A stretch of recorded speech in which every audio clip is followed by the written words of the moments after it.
감사합니다. 우리 하나님께 꼭 붙들림 받은 우리 에스더 전도회 되시길 바랍니다. 저는 오늘 제사장이 될지니라 라는 제목으로 말씀을 전하도록 하겠습니다. 아주 못생긴 오리 새끼가 한 마리 있었습니다. 이 오리 새끼는 같이 태어난 다른 이 새끼들과는 너무나 다르게 생겼고, 그래서 구박받고 천대받았습니다.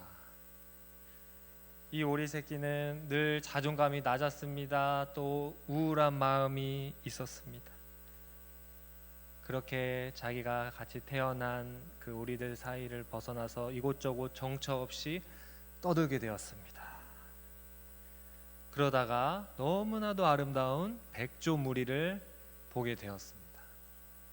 그래서 너무나도 그 아름다운 백조무리를 보면서 못생긴 자기와 비교돼서 고개를 푹 숙였는데, 아니 그 물에 비친 자신의 모습을 보니까 못생긴 오리 새끼인 줄 알았던 자기가 백조의 모습을 하고 있었다는 것입니다.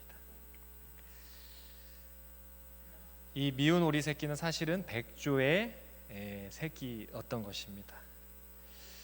이 이야기는 그 덴마크의 작가 안데르센의 미운 오리 새끼의 이야기입니다. 오늘 이 베드로는 마치 이 미운 오리 새끼와 같은 나그네 인생을 살고 있는 이 그리스도인들을 향해서 정말 참된 우리의 정체성이 무엇인가를 가르쳐주고 있습니다.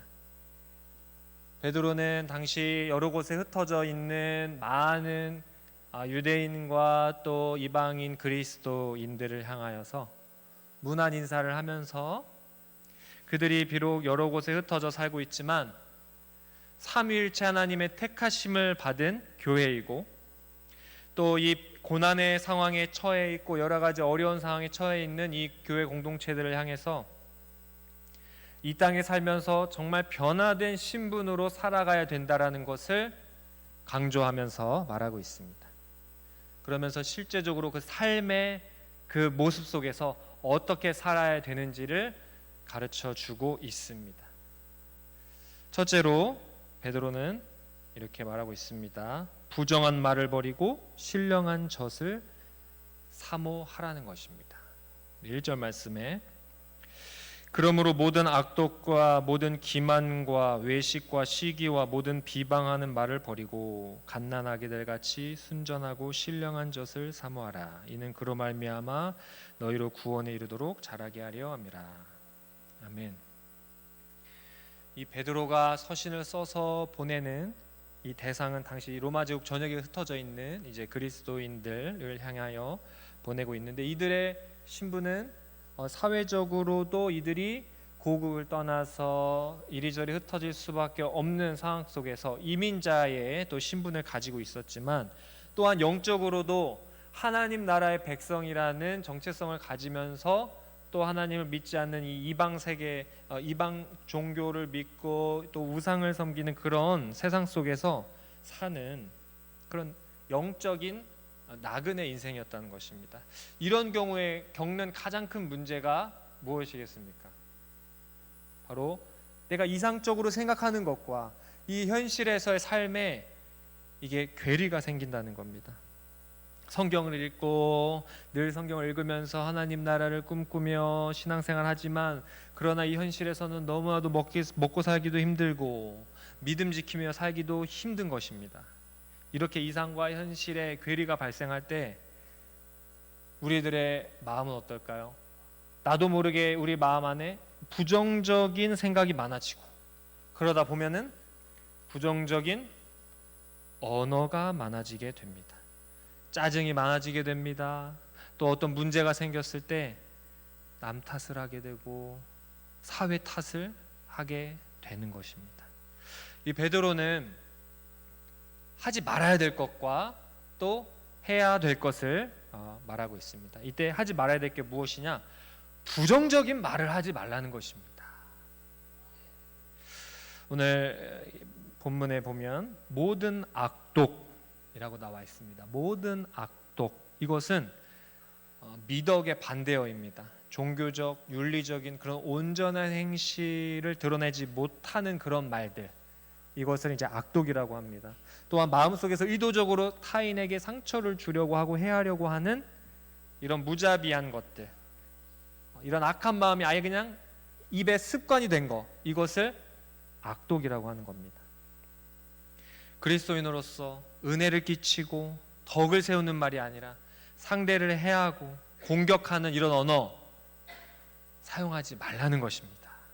또 모든 기만, 외식, 시기, 기만은 무엇입니까? 기만은 미끼를 말하는 것이고 덫을 말하는 것이고 올가미를 말하는 것입니다.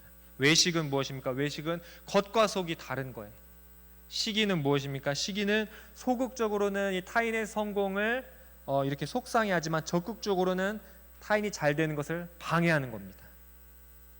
우리가 성경 속에서 요셉의 형들이 이 요셉이 잘 되는 것을 보고 시기하고 죽이려고 또 하는 것을 우리가 볼 수 있습니다. 그러니까 이 외부로는 이렇게 드러나고 이것이 행동으로 드러날 때까지는 알 수 없지만 이 마음속에서는 이렇게 내적으로 기만과 외식과 시기가 있는데 이 모든 것을 무엇이라고 우리는 말합니까? 이것이 죄다라고 말합니다. 우리는 또 모든 비방하는 날 뭡니까? 험담을 말하는 것입니다. 악독, 기만, 외식, 시기, 비방하는 말, 이런 모든 부정적인 말들, 믿음에서 나오는 말이 아니라 불신앙에서 나오는 말들, 이것을 하지 말라는 겁니다.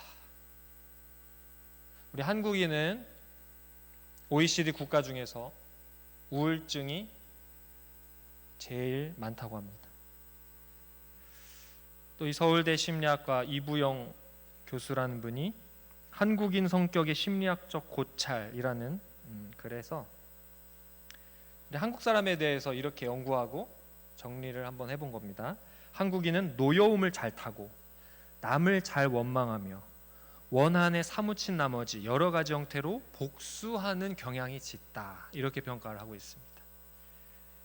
그러니까 이 원한이 생겼을 때 이 원한의 갈등의 이런 원한의 문제를 자신에게 돌리기보다도 또 이 상호 간의 증오를 촉발시키는 이런 마음, 그러니까 이 마음 안에 그 기저에 깔려 있는 것이 무엇이냐, 어떤 문제가 있을 때, 내 마음의 고통이 있을 때 이것을 남 탓을 한다는 것입니다. 환경 탓을 하고 부모 탓을 하고 세상 탓을 하고 이런 경향이 있다는 것입니다. 그러면서 결국에는 극단적인 어떤 그런 선택으로 자신을 몰아가는 것이 한국인의 기질이다, 이렇게 정리를 했습니다. 또 이 한국 사람은 어떨까? 한국 사람은 이 한이라는 정서가 있잖아요. 한이 많다 그러잖아요. 이것은 정말 외국에서는 찾아볼 수가 없는 독특한 개념인데, 오랜 시간 동안 겪은 고통, 슬픔, 억울함, 이것들이 깊게 쌓여가지고 형성된 감정을 한이라고 합니다. 이것은 이제 단순한 슬픔이나 분노가 아니라 개인적이면서도 또한 집단적으로 경험된 이런 복합적인 이런 감정, 이것이 바로 한입니다. 한. 우리나라 역사 속에서는 여러 고난을 겪고 시련을 겪었습니다. 전쟁을 겪기도 하고 식민지를 경험하기도 하고, 그러니까 이런 감정들이 계속 깊이 우리 안에 이제 자리 잡고 있는 겁니다. 우리 마음 안에 이렇게 각종 상처와 스트레스가 깊이 자리 잡고 있을 때, 이런 마음 안에 응어리진 이 한을 풀려고 우리가 하는 것은 말로 이것을 풀고자 한다는 것입니다. 말로. 우리 마태복음 12장 35절 말씀을 제가 읽어드리겠습니다. 선한 사람은 그 쌓은 선에서 선한 것을 내고 악한 사람은 그 쌓은 악에서 악한 것을 내느니라. 예수님이 이렇게 말씀하셨습니다. 그러니까 우리 안에 상처와 트라우마와 스트레스가 많으면 우리의 그 언어에도 칼이 서려 있고 독이 서려 있고, 또 우리의 그 언어가 마치 갈고리처럼 휘어서 상대방을 낚아채고 상대방을 조종하면서 내가 편하고 또 내 중심적으로 이렇게 살려고 하는 이런 악한 심성이 있다는 겁니다. 제가 미국에서 이렇게 살아본 경험이 있습니다. 이렇게 보면은 미국 사람들을 전부를 우리가 일반화시킬 수는 없지만, 그러나 이렇게 정말 크게 확 와닿게 느껴지는 차이가 무엇이냐면, 미국인들은 대체로 긍정적이고 이제 밝은 그런 모습을 보입니다.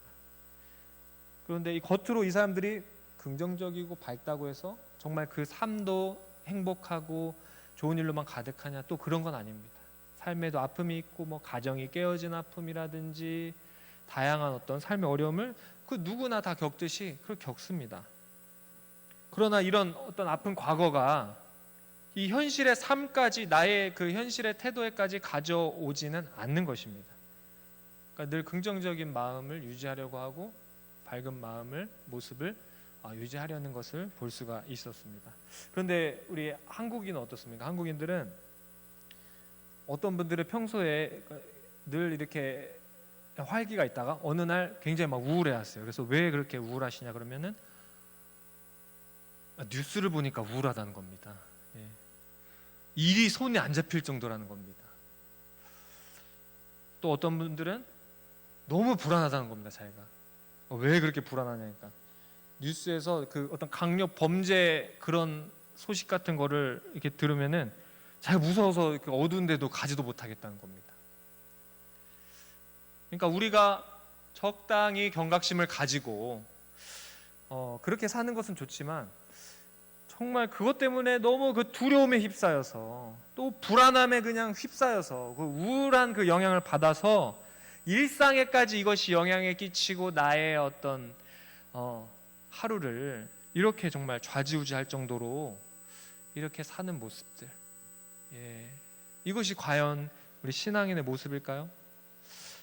이것은 정말 우리의 어떻게 보면 불신앙의 연약한 모습이라고 볼 수 있습니다. 나라가 망한 것도 아니고 우리 하나님 돌아가신 것도 아닌데, 우리 삶에서 일어나는 어떤 안 좋은 일, 심지어는 내가 겪은 일도 아니에요. 내가 아는 사람이 겪은 일도 아니야. 그냥 뉴스에서 하는 얘기를 듣고 막 자기가 겁을 먹고 막 불안해하고 뭐 이런 것들, 참 이런 모습들, 우리 하나님께서 우리를 이렇게 부르시고 이런 삶의 모습을 하나님이 기뻐하실까요? 세계적인 이 암 전문의 김의신 박사님이 있습니다. 이분이 이제 암 치료의 권위자인데요. 이 미국에서 암 환자를 치료하고 또 한국 사람들을 대상으로 암 치료할 때 차이가 있다는 겁니다. 이 미국 사람들은 암에 걸렸을 때 이 암을 마치 고혈압이나 당뇨 같은 만성 질환으로 여기고 그냥 뭐 죽을 때까지 잘 치료하고 관리하는 그런 정도의 병으로 여긴다는 겁니다. 그런데 우리 한국 암 환자들은 이 암 진단을 받으면 그냥 인생 다 끝난 줄 알고 자포자기하고, 이미 이 한 달만 딱 지나보면 뭐 미국 사람들은 치료를 잘 먹으라는 거 먹고 뭐 하라는 거 다 잘하는데, 한국 사람은 이미 암 선고 받으면 사형 선고 받은 것처럼 이 암세포가 사람을 죽이기 전에 이 마음으로 이미 그냥 자포자기하고 낙심해가지고 제대로 치료도 안 받는다는 겁니다. 그러니까 이렇게 암을 대하는, 이런 질병을 대하는 마음의 자세뿐만 아니라 우리 삶의 다양한 스트레스에 노출되었을 때 우리의 마음의 자세가 정말 과도한 이런 스트레스, 그리고 그것으로 인해 온갖 부정적인, 나를 죽이고 남을 괴롭게 하는 이런 악한 말들이 나온다는 것입니다. 그렇다면 우리가 어떻게 해야 될까요? 이런 부정적인 말을 하지 않으려면 어떻게 해야 될까요? 베드로는 이런 부정적인 말을 하지 말아라 하면서 또한 또 해야 될 것을 제시하고 있습니다. 2절 말씀에 갓난아기들 같이 순전하고 신령한 젖을 사모하라. 이는 그로 말미암아 너희로 구원에 이르도록 자라게 하려 함이라. 신령한 젖을 사모하라. 저의 누님께서 이제 아기를 낳았습니다. 얼마 전에 100일이 이제 지났어요. 아기들은 너무나도 빨리 자라잖아요. 이 아이가 처음에 태어날 때는 3kg 정도에 태어났는데 벌써 8kg가 되었대. 자, 이 갓난 아기가 자라는 속도가 너무 빠르니까 이 하루라도 자주 가서 이제 보고 싶은 거예요. 이렇게 자라는 그 모습을 보고 싶어서 이렇게 가서 우리 조카 아기를 안고 같이 이렇게 놀아주고 이렇게 있다 보면 아이가 갑자기 조금 시간이 지나면 막 보채기 시작합니다. 온갖 인상을 쓰고 그냥 끙끙거리기 시작합니다. 갑자기. 그러면 안아주기도 하고 일어서기도 하고 눕혔다고도 하고 막 해도 이게 달래지지가 않아요. 자, 그러면 어떻게 합니까? 그러면 이제 애기 엄마가 애기를 데리고 방으로 쑥 들어갑니다. 둘 중에 하나입니다. 기저귀를 갈아주든지 아니면 젖을 먹이든지. 예. 자, 그렇게 해서 이제 엄마 젖을 양껏 먹고 나면은 또 그 다음에는 싱글싱글 웃고 또 이제 잘 노는 겁니다. 이 베드로는 우리를 향해서 이 나그네 인생을 살고 있는 우리들에게 순전하고 신령한 젖을 사모하라라고 이렇게 말하고 있습니다.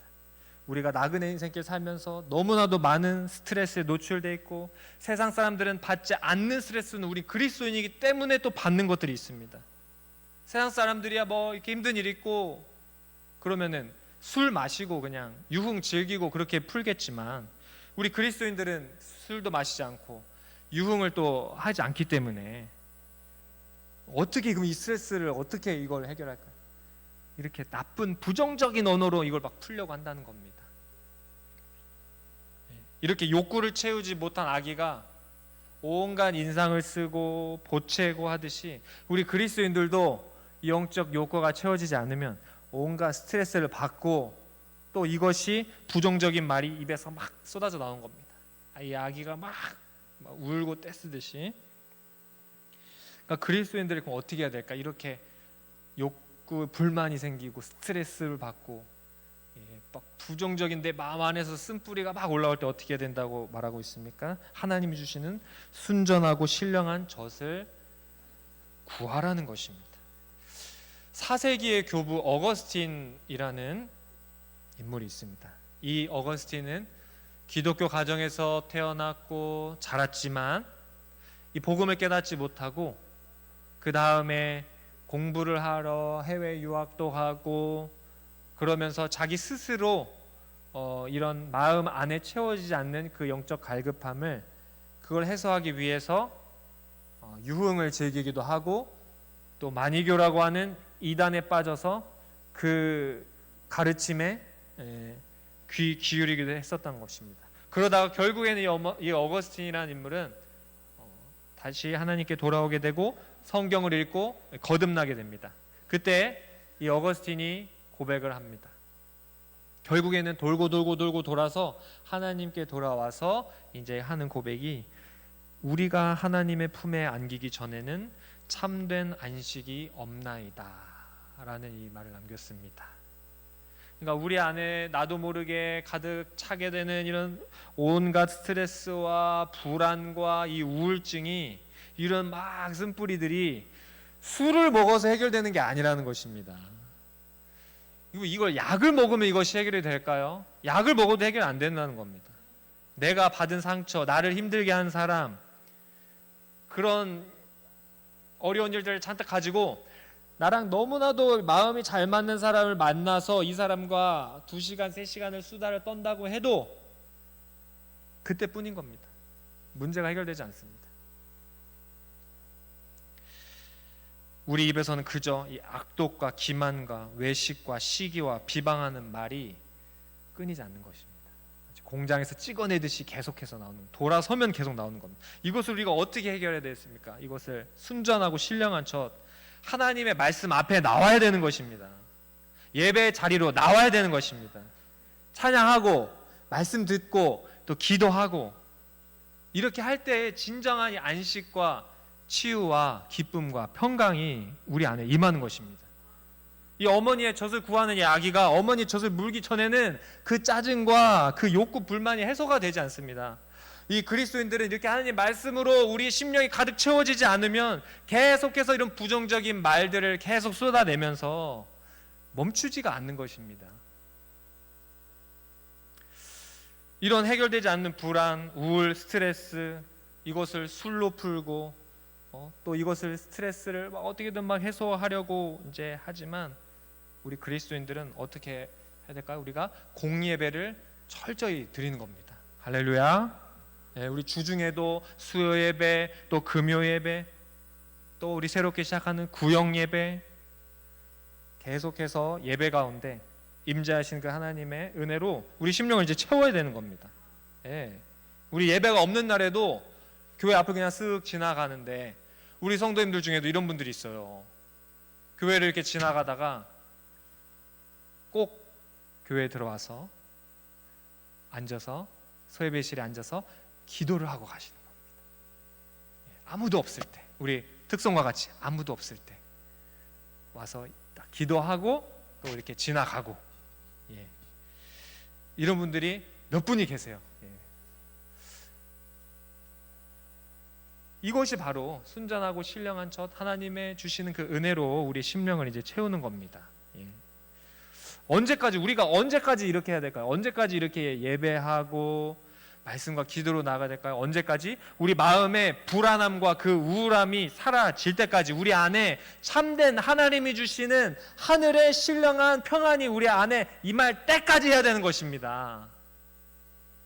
우리 불교에서는요, 깨달음을 얻기 위해 108배를 하고 3000배를 하고 3000배를 매일매일 하고 엄청난 고행을 합니다. 마음의 번뇌를 벗어 던지고 깨달음을 얻기 위해서. 우리 기독교는요, 그렇게 절을 시키는 것도 아니잖아요. 앉아서 무릎 꿇고 예배하고 기도하고, 얼마나 쉽습니까? 우리가 무릎이 부서져라 절을 하지 않아도. 이것이 바로 우리가 순전하고 신령한 젖으로 우리 심령을 채우는 겁니다. 우리 이 조카 아기가 젖을 한껏 먹고 나면은 꼭 하는 게 있습니다. 예. 이 아이가 태어난 지 얼마 안 되면 젖을 많이 먹고 이렇게 또 놀다 보면은 젖을 입에서 막 뿜어냅니다. 막 갑자기. 예. 그러면은 이 엄마의 젖이 이렇게 하얗게 막 나옵니다. 그러면은 막 그 안고 있는 옷이 다 막 젖습니다. 엄마의 젖으로. 아직 아기가 위와 식도가 덜 자라가지고 이 근육이 약해가지고 이렇게 또 젖을 토해내는 이런 현상이 있는데요. 그러면 이 아기의 입도 닦아주고 옷도 이제 닦고, 그리고 이제 돌아오는 길에 이 엄마의 그 젖 냄새를 막 맡으면서 돌아오는 겁니다. 마치 아이가 엄마의 젖으로 배를 채우고 그리고 이 젖을 막 토해내고 냄새를 코에다 대고 맡아보면 그 젖 냄새가 납니다. 그러니까 이렇듯이 우리가 순전하고 신령한 그 하나님의 주시는 그 젖으로, 하나님의 그 은혜로 우리 심령을 채워내면 우리가 어떻습니까? 우리가 입을 열면 뭘 토해내는 겁니까? 순전한 말, 신령한 말, 은혜를 끼치는 말이 튀어나오는 겁니다. 온갖 악한 말, 부정한 말이 아니라 거룩한 말, 은혜를 끼치는 말을 우리가 하게 되는 겁니다. 자연스럽게 하게 되는 겁니다. 우리가 온데간데 그런 불만 불평이 사라지고 자연적으로 우리 입술에 이렇게 파수꾼이 세워지는 겁니다. 불만 불평, 부정한 말이 아니라 순전하고 신령한 젖으로 우리가 하나님께 영광 돌리고 또 사람에게 은혜 끼치는 거룩한 제사장이 되는 저와 여러분 되시기 바랍니다. 둘째, 우리는 예수께 나아가서 제사장이 돼야 된다는 것입니다. 4절 말씀에 사람에게는 버림받았으나 하나님께는 택하심을 입은 보배로운 산돌이신 예수께 나아가. 그러니까 예수님께서는 스스로를 모퉁이 돌이라고 말씀하셨습니다. 이 모퉁이 돌은 건물에 있어서 기초석입니다. 그런데 이 돌은 돌인데 아주 특이한 표현이 있습니다. 산돌이라고 하십니다. 돌이라는 것은 무생물이잖아요. 살아있을 수가 없어요. 그런데 산돌이라고 하십니다. 이것은 무엇이냐? 우리 예수님께서 산돌이 되셔서 부활하시고 살아있는 이 그리스도가 우리 생명의 근원이 되고 또 우리에게 생명을 주시는 분이라는 것입니다. 예수님께서 목수이기도 하셨지만 나무만 다루신 게 아니라 당시에는 석공의 일도 같이 했다고 합니다. 목수가. 그러니까 우리 예수님은 너무나 익숙하게 이런 모퉁이돌 이런 표현도 또 사용을 하시면서 우리에게 진리를 가르쳐 주시는 겁니다. 예수님께 나아가라는 겁니다. 그런데 이 예수님께 나아갈 때 이것이 한 번 나아가면 끝이 아니라 계속해서 나아가라는 겁니다. 지속적으로 나아가라는 의미가 이 원어적으로 담겨 있습니다. 우리가 찬송가 540장에 주의 음성을 내가 들으니 이 찬양, 우리가 너무나도 즐겨 부르는 이 찬양인데 후렴구에 보면 내가 매일 십자가 앞에 더 가까이 간다 이렇게 표현하고 있습니다. 그러니까 우리가 십자가 앞에 나갈 때 매일매일 나가야 되는 것입니다. 우리가 지금 사순절 기간입니다. 그리고 이제 다음 달에는 부활절이 또 기다리고 있습니다. 그러니까 우리 그리스도인들은 뭐 사순절에만 고난 주간에만 예수님의 그 십자가를 묵상하고 생각하는 것이 아니라 매일매일이 사순절이고 매일매일이 고난 주간이고 매일매일이 부활절인 것입니다. 매일매일 예수님의 그 십자가의 죽으심과 부활하심을 통해서 우리에게 베풀어 주신 그 큰 은혜, 죄로 인해 죽을 수밖에 없고 마귀의 종노릇하던 우리를 하나님의 자녀 삼아 주시고 깨끗이 씻어 주시고 예수님의 거룩한 신부 삼아 주신 것, 우리 이렇게 아름다운 교회 공동체를 이루게 하신 것에 대해서 매일매일 생각하고 묵상하고 이것에 기뻐하고 감격해야 되는 것입니다. 5절 말씀에 너희도 산돌같이 신령한 집으로 세워지고 예수 그리스도로 말미암아 하나님이 기쁘게 받으실 신령한 제사를 드릴 거룩한 제사장이 될지니라. 아멘. 그러니까 베드로는 이 그리스도가 산돌이라고 표현함과 동시에 또 그리스도인들도 산돌이 돼야 된다라고 이렇게 강조하고 있습니다. 그러니까 산돌이 된다라는 것은 무엇입니까? 이것은 예수님과 연합하는 것을 말합니다. 예수님을 더욱 닮아가는 것을 말합니다. 이 구약 시대에서는 이 성전에 하나님께서 이렇게 임재하셨습니다. 이제 신약 시대는 어떨까요? 이제 어떤 건물이나 그것도 공간에 임하는 것이 아니라 바로 우리 성도된 우리들의 안에 성령께서 임재하시고 거하시는 겁니다. 그러니까 우리가 이제 성전이 되는 것입니다. 또한 예수님께서 대제사장 되셨듯이 우리 자신도 우리 스스로도 거룩한 제사장이 되라고 지금 말씀하고 있는 겁니다. 그러면 우리가 이제 우리가 그럼 제사장이 돼야 된다라는 것은 알았는데 그럼 우리가 제사를 드릴 장소는 어디인가 우리가 생각해 볼 때 우리 성원교회 통합교육부에서 특별히 강조하고 있는 것이 있습니다. 그것은 가정에서도 예배를 드릴 것을 강조하고 있습니다. 이때 이제 아이들이 이렇게 반응합니다. 가정에서도 예배 드린다고요? 아니 교회를 일주일에 5번이나 가는데 집에 가서 또 예배 드리라고요? 이제 이렇게 반응을 한다는 겁니다. 만약에 공예배 다 나온다, 수예배 나오고 금요예배 나오고 또 주일날 통합교육부 예배 드리고 오전 예배 드리고 오후 예배 드리고 와 집에 갔는데 또 예배 드려요? 이렇게 반응할 수 있다는 것입니다. 그러나 우리의 예배라는 것은 우리 교회에서 예배를 딱 드리고 돌아서서 끝나는 것이 아닙니다. 우리의 예배는 우리 교회 와서 같이 예배 드리고 그때부터 시작이 되는 것입니다. 할렐루야.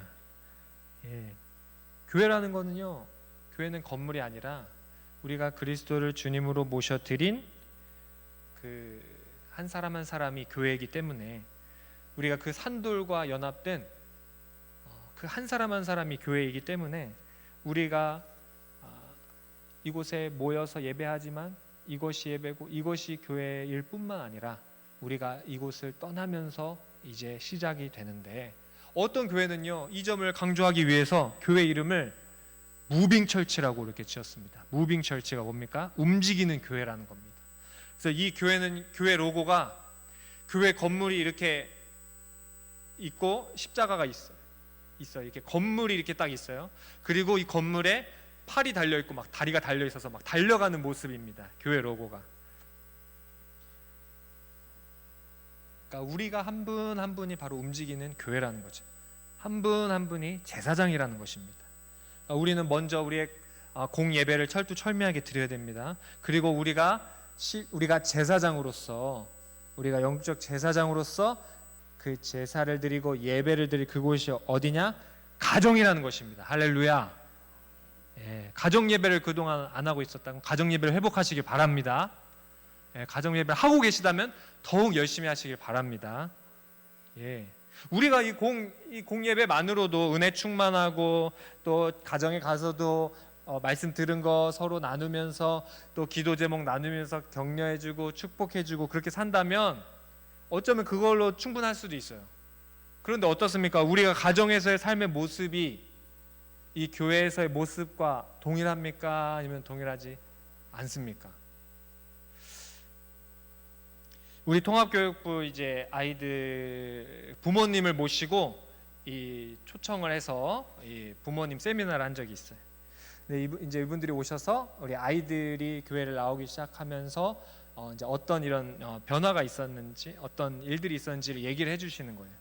그런데 이 아이가 이제 교회를 갈 때 교회를 빨리 그 정시간에 딱 가야 되는데 늑장을 부리는 겁니다. 그래서 이 엄마가 야 빨리 교회 가야지. 그러니까 이 아이가 엄마를 딱 보면서 엄마 늦게 가도 선생님들 좋아하세요. 딱 했다는 겁니다.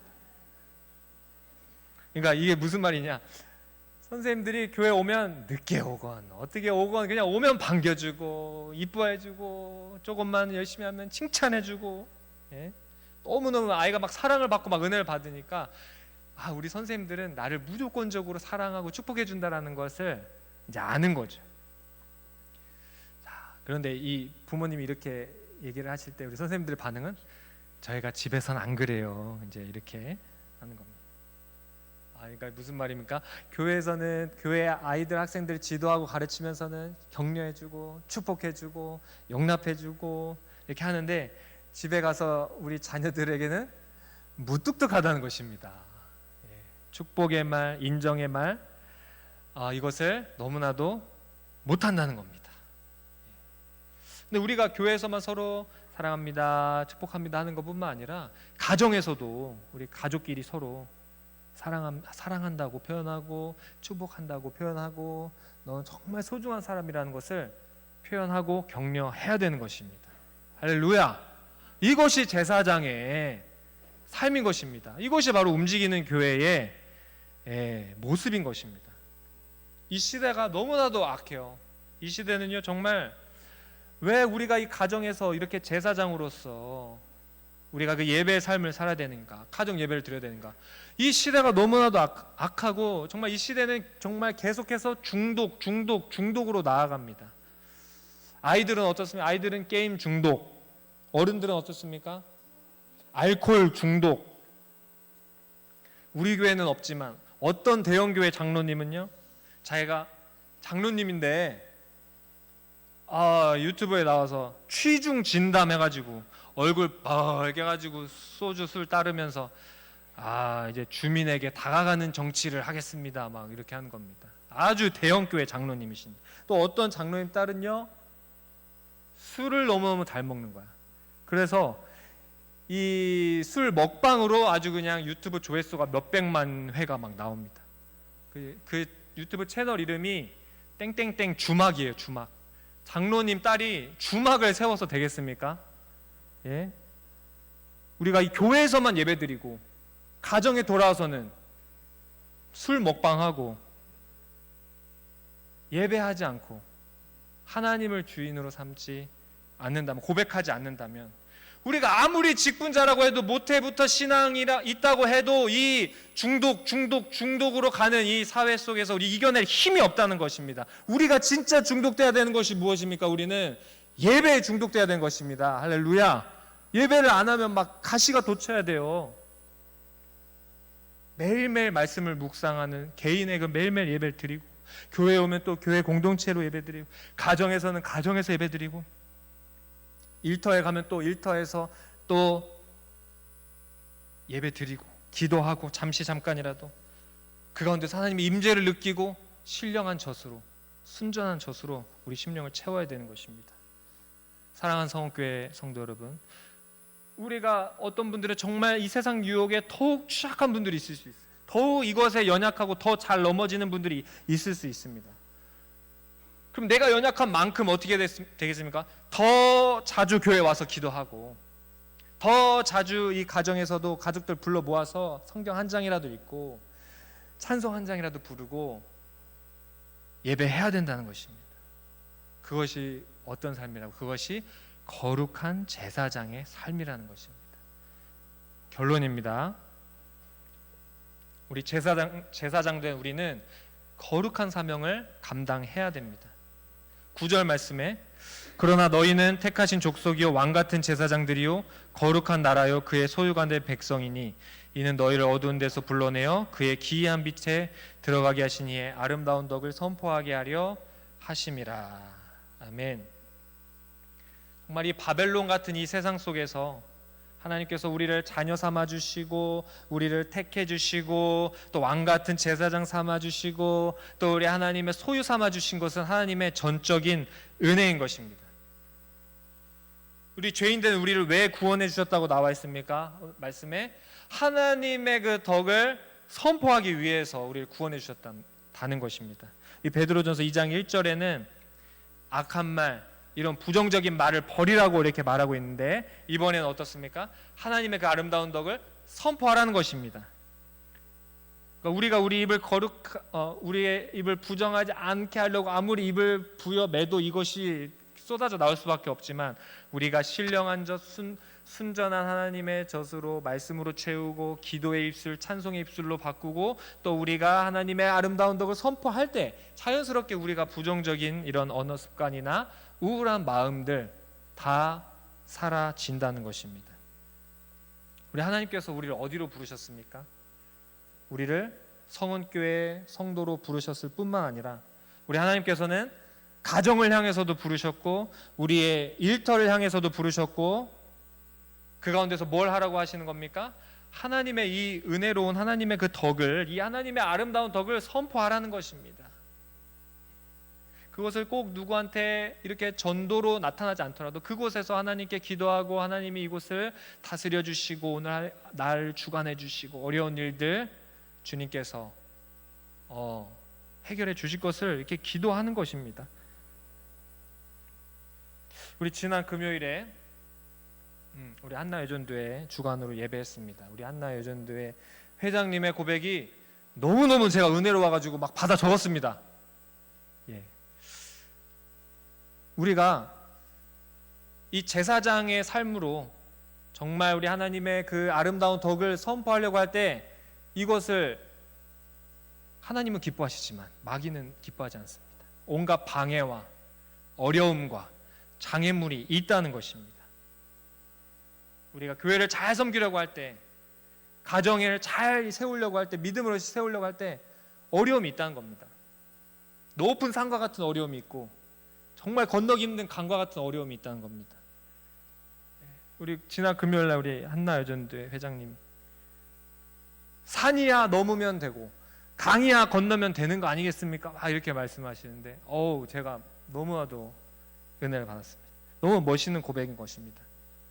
우리가 이렇게 제사장의 사명을 가지고 또 하나님께서 우리에게 맡겨주신 나의 소중한 삶과 소중한 사랑하는 가정과 이 아름다운 교회를 막 세워나갈 때 어려움들이 있습니다. 방해가 있습니다.